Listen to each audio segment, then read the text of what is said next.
The shocking news of Israel's financial and strategic losses, amounting to 243 trillion rupiah, has sent ripples across global media. The destruction of a commercial aircraft associated with Prime Minister Benjamin Netanyahu, reportedly by an Iranian missile, has only amplified the discussion of how modern warfare, precision-guided munitions, and political rivalries are shaping the Middle East. To understand the scale of this event, it's crucial to break down the key aspects of the incident, the technology behind the missile strike, and the broader implications that stem from such an attack. The plane in question was not just an ordinary aircraft, while being categorized as a commercial jet. It had been specially outfitted for leadership-level travel, including reinforced safety systems, advanced avionics, and customized interiors designed for government and VIP operations. These modifications added layers of complexity, making the plane not just a mode of transport, but also a symbol of prestige and authority. The fact that it was successfully destroyed in the attack highlights not only Iran's precision capabilities, but also the vulnerabilities that remain despite heavy investments in air defense and countermeasures. Let's explore the missile technology used. Iranian missile development has been an area of intense scrutiny and speculation for decades. Systems like the Fateh 110, Sage-Agil, and Khorramshahr have shown the ability to strike targets with increasing accuracy. Reports suggest that the missile used in this attack may have incorporated guidance systems relying on GPS correction, inertial navigation, and possibly even terminal guidance with electro-optical or radar seekers. This would allow the weapon to distinguish a moving target such as an aircraft, lock onto it, and deliver a devastating strike. What makes the incident more shocking is that commercial jets, unlike frontline military aircraft, generally do not possess advanced countermeasures such as flares, electronic warfare pods, or high-G maneuverability to evade an incoming missile. While Netanyahu's aircraft had some hardened features and modifications, they were not on par with those of a dedicated military VIP transport or an Air Force One-style command post. This imbalance in defense versus attack gave the missile a higher probability of achieving a kill, despite Israel's otherwise strong reputation for protecting its airspace. Now let's consider the performance aspects of the strike itself. If indeed an Iranian missile intercepted the aircraft, the launch platform becomes an important question. Iran operates both land-based missile batteries and mobile launchers, which make detection difficult. These can be deployed quickly, fire their payloads, and then relocate before counterstrikes can neutralize them. Mobile launch systems significantly complicate the adversary's ability to prevent such attacks. Add to that, Iran's growing experience in synchronizing missile launches with intelligence possibly provided by drones, satellites, or electronic surveillance, and you have a system capable of tracking high-value assets like Netanyahu's plane with frightening precision. The destruction of the aircraft represents not only a financial blow in trillions of rupiah, but also a psychological strike. Aircraft used by heads of state are symbolic of security and command. The ability to target and neutralize such a plane demonstrates both capability and intent. For Iran, this attack signals deterrence.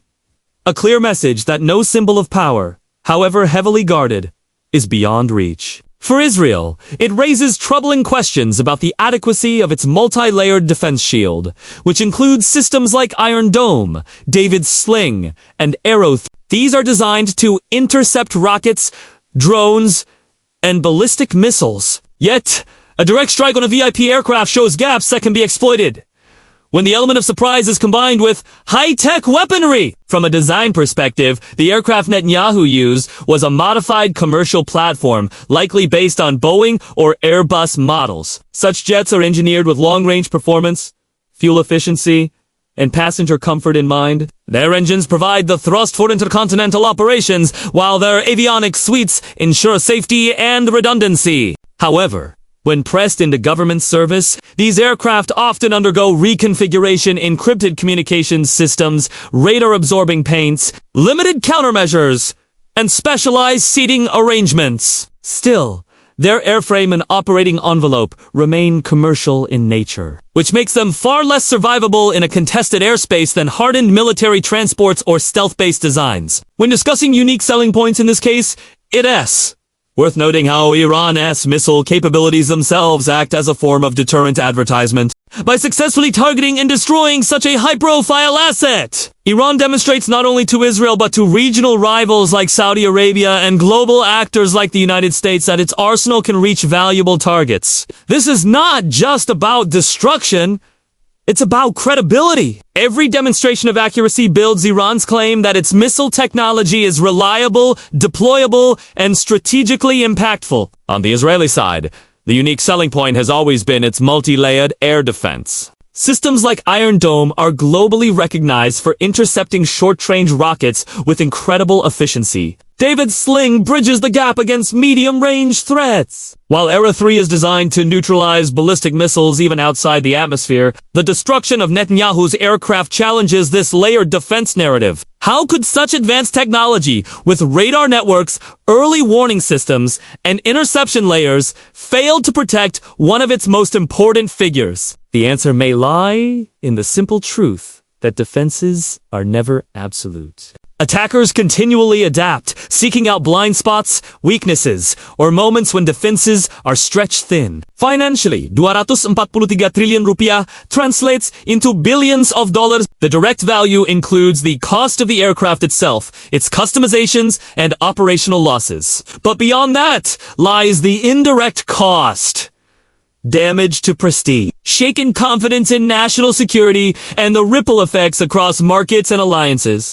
For a nation like Israel, which invests heavily in presenting itself as a fortress of stability and security in a volatile region, this event undercuts a critical part of its image. Investors and allies may begin to question the true extent of protection that Israel's vaunted defense systems can provide. The political consequences are equally profound. Netanyahu's leadership has often been associated with hardline stances on Iran and a strong emphasis on defense. To have his own aircraft destroyed by an Iranian missile represents both a personal and political setback. Opposition voices within Israel may use the incident as proof of mismanagement or misplaced priorities in defense planning. Internationally, allies may pressure Israel to respond, while adversaries may interpret this as a window of opportunity to push further. When evaluating the missile's performance, one cannot overlook the role of Iranian research and development. Decades of sanctions have forced Iran to cultivate a domestic defense industry. Engineers and scientists have refined propulsion systems,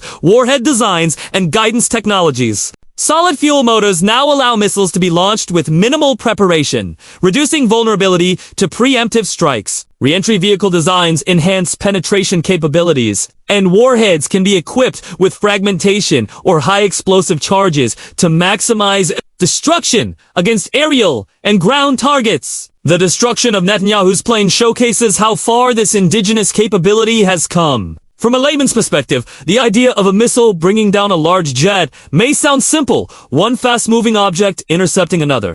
In reality, it is a highly complex interaction. The missile must calculate trajectory, speed, altitude, and even evasive maneuvers. Guidance systems continuously update these variables in real time, steering the missile through thrust vectoring or control surfaces. When the missile reaches terminal phase, its sensors lock onto the heat signature, radar return, or visual profile of the target. The impact or proximity detonation ensures destruction, turning precision engineering into a dramatic display of power.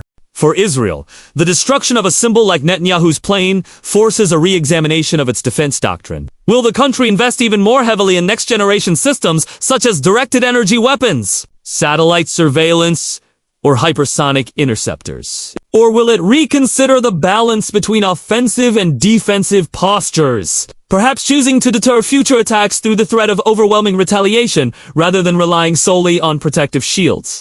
The unique selling point of modern warfare lies in demonstrating not just the ability to defend, but the capacity to strike with precision at will. For Iran, this incident bolsters its image as a regional power capable of directly challenging Israel's leadership. For Israel, it creates a dilemma: how to restore deterrence and reassure both its citizens and allies that such breaches will not happen again. Viewed from the lens of global military analysis, this event represents the intersection of symbolism, technology, and strategy. The loss of 243 trillion rupiah is not merely a financial figure. It is a quantifiable expression of the cost of vulnerability in a world where precision weapons can neutralize even the most guarded assets, whether through advanced guidance systems, resilient mobile launch platforms, or the determination to innovate under sanctions. Iran has demonstrated that its arsenal is not to be underestimated. Meanwhile, Israel must grapple with the reality that even the best defense is not infallible. As long as adversaries continue to refine their offensive capabilities, the contest between shield and sword will remain a defining feature of military competition. The destruction of Netanyahu's plane is not just an isolated event, but part of this larger narrative, a reminder that in the age of modern warfare, prestige, technology, and billions in investment can be undone in a matter of seconds by a well-placed missile.